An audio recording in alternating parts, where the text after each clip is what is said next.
Base, apa itu base? Base adalah bahan kimia apabila kamu tindak balaskan dia dengan asid, ia akan menghasilkan garam dan air sahaja. Okey, jadi maksudnya apa-apa bahan kimia yang boleh bertindak balas dengan asid dan menghasilkan garam dan air sahaja, jadi itu adalah kategori base. Okey, sekarang kita tengok contoh base.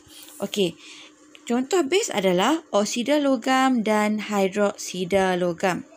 Okey, oksida logam dan hidroksida logam. Contoh oksida logam. Okey, contohnya adalah magnesium oksida, kalium oksida, zinc oksida. Okey, ini adalah contoh bagi oksida logam.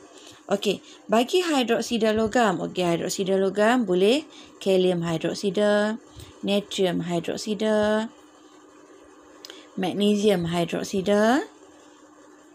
Okey, ini adalah contoh bagi hidroksida logam. Okey, contoh yang pertama, cikgu ambil bagi oksida logam.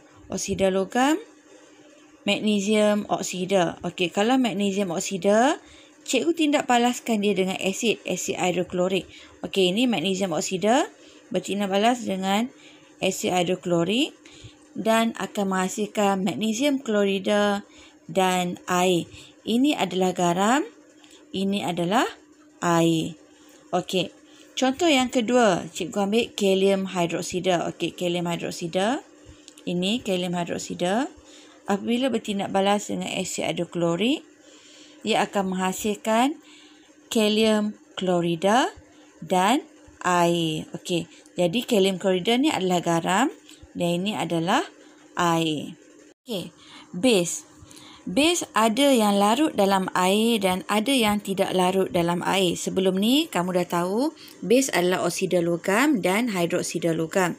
Okey, tapi base tak semua larut dalam air. Jadi, kalau yang larut dalam air, okey, base yang larut dalam air, dia dipanggil sebagai alkali. Itu adalah kategori alkali. Manakala, bagi base yang tidak larut dalam air, itu bukan alkali. Jadi, daripada sini kamu boleh tahu, semua alkali adalah base. Tapi, bukan semua base adalah alkali. Sebab dalam base ada yang larut, ada yang tak larut. Bagi yang larut itu adalah alkali. Okey. Jadi daripada sini kamu boleh tahu maksud bagi alkali. Alkali adalah bahan kimia yang mengion dalam air untuk menghasilkan ion hidroksida. Okey, contohnya adalah kalium hidroksida. Okey, kalium hidroksida apabila kamu larutkan dalam air, okey, kamu larutkan ke dalam air ataupun kamu masukkan ke dalam air, dia akan menghasilkan ion kalium dan ion hidroksida.